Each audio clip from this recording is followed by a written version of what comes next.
Hello everyone.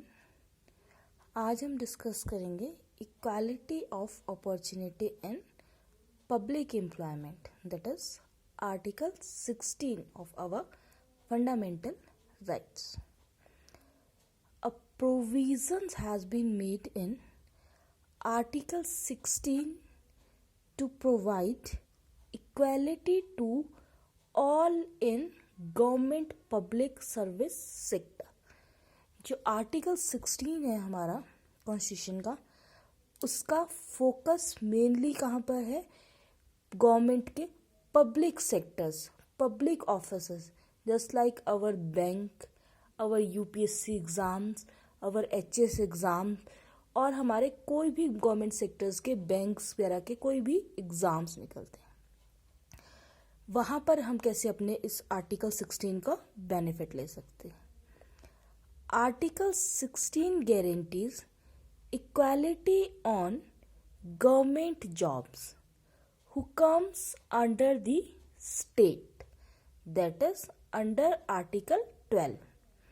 Article 16 का जो हम फेवर और जो एडवांटेज ले सकते हैं वो हम सिर्फ उन्हीं ऑफिसेज में ले सकते हैं और उसी गवर्नमेंट सेक्टर में ले सकते हैं जो हमारे स्टेट के अंडर आता है, जो हमारे स्टेट में डिफाइंड हुआ है. और स्टेट कहाँ पे डिफाइन है कॉन्स्टिट्यूशन में? अंडर आर्टिकल 12 में स्टेट को बहुत अच्छे से डिफाइन किया है. हमारी local bodies, local government, state legislative assemblies, all authorities, वो सारी ऑर्गेनाइजेशंस ये हमारे डेफिनेशन ऑफ स्टेट के अंडर आती है. But a citizen can not expect equality from a private institutions. जो equality of opportunity in public employment में citizen सोच सकता है और डिमांड कर सकता है, वही सेम इक्वालिटी हम प्राइवेट ऑर्गेनाइजेशन और प्राइवेट इंस्टीट्यूशन में एक्सपेक्ट नहीं कर सकते. यस, अगर वो इंस्टीट्यूशंस, प्राइवेट इंस्टीट्यूशंस आर्टिकल 16 को फॉलो करते हैं, वो उनका बहुत मॉरल ड्यूटीज़ है और वो बहुत एक अच्छी राइट्स है, मतलब एक बहुत अच्छी बात है, हम उनको कंपेल नहीं कर सकते. अगर वो प्राइवेट इंस्टीट्यूशंस हमारी इस आर्टिकल 16 को अप्लाई और एप्लीकेबल नहीं करते तो हम किसी भी प्राइवेट इंस्टीट्यूशन को कंपेल नहीं कर सकते. If they do not comply then the person cannot demand its fundamental right against it. अगर कोई प्राइवेट इंस्टीट्यूशन आर्टिकल 16 को और फॉलो नहीं कर सकता है तो पर्सन ये नहीं कह सकता कि ये मेरे फंडामेंटल राइट को वायलेट कर रहा है, बिकॉज आर्टिकल 16 क्लियरली कह रहा है equality of opportunity in public employment, that is public sector. Clear to you? Then under article 16 clause 2, total 7 grounds have been included. Under article 16 clause 2 में हमारे पास टोटल 7 grounds हैं. Religion, race, caste, sex, place of birth, ये हमारे article 15 में भी defined हुए हैं आर्टिकल्स. नाउ 2 grounds और ऐड हुए, that is origin of person and residence, कहाँ पे वो रहता है, स्थायी निवासी. फॉर एग्जाम्पल, अब now the recruitment of police, army, forest guard is based on physical ability. Handicapped person do not get equal opportunity in this cases.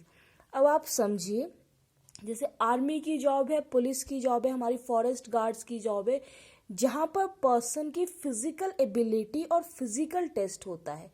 In case अगर 2 persons हैं, उनको इक्वल रिटर्न में वो दोनों अपना एग्ज़ाम्स निकाल देते हैं, बट उनका फिजिकली टेस्ट में एक पर्सन क्लियर नहीं कर पाता है और दूसरा पर्सन का क्लियर हो जाता है physical ground test.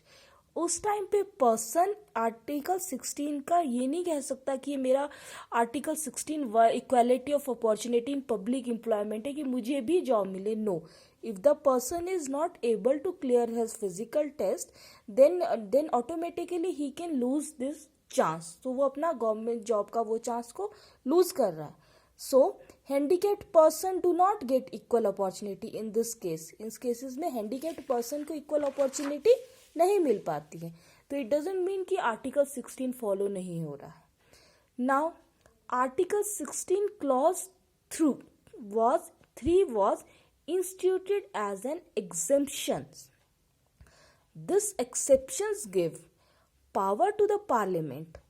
If parliament wants, then parliament can make provisions that only resident of that state and particular union territory are eligible for their public service employment. Article 16 clause 3 एक exception है. इसमें parliament के पास power है. अगर parliament चाहती है कि वो कुछ ऐसे प्रोविजंस बनाए जो particular residents, particular person, states के और रेजिडेंट्स को अपॉर्चुनिटी मिलती है जॉब के लिए, पब्लिक सर्विस एम्प्लॉयमेंट में, तो पार्लियामेंट ऐसे प्रोविज़न बना सकती है. ऐसा नहीं है कि पार्लियामेंट के पास पावर नहीं है. ये ऑलरेडी डिस्कस लिखा है कॉन्स्टिट्यूशन में कि under article 16 clause 3 was instituted as an exemptions. Now under article 16 clause 4, reservation in recruitment and promotion of government jobs which gives equality to our scheduled caste, scheduled tribe and other backward classes. And last is our under article 16 clause 5. बहुत important article है 16 clause 5. It deals with religious or communal institution is allowed to appoint to any post in their religion. Example, the priest in the temple can only be a Hindu. जो under article 16 clause 5 है वो एक क्या कह रहा है कि religions affair में, रिलीजियंस मैटर में, जो हमारा रिलीजियंस अफेयर आर्टिकल 25 से 28 में डिस्कस करूंगी मैं आपके साथ अगली नेक्स्ट वीडियोस में. बट अगर जैसे मान लो आप किसी भी टेम्पल्स में, हिंदूज के जो टेम्पल्स हैं वहाँ पे हमने देखा है कि जो पुजारी होता है वो हमेशा एक पंडित हिंदू होता है. मस्जिद में हमारे मौलाना होते हैं वो मुस्लिम से होते हैं. ये ऑलरेडी होता है, सारे रिलीजियस अफेयर्स में होता है, इंस्टीट्यूशन में होता है. बट अगर किसी मंदिर में, कोई किसी टेम्पल में कोई मस्जिद कोई हमारा मुस्लिम पर्सन भी पंडित बनना चाहता है तो उसको हम प्रोहिबिट या उसको हम रोक नहीं कर सकते.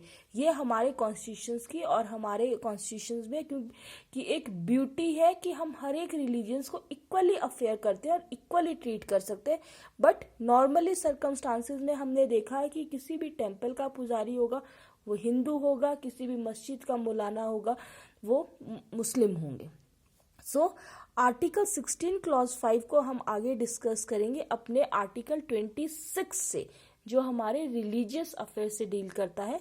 But firstly you understand that under article 16 clause 5 religious और communal institution is allowed to appoint to any post in their religions. ये हमारा आर्टिकल 16 कवर होता है.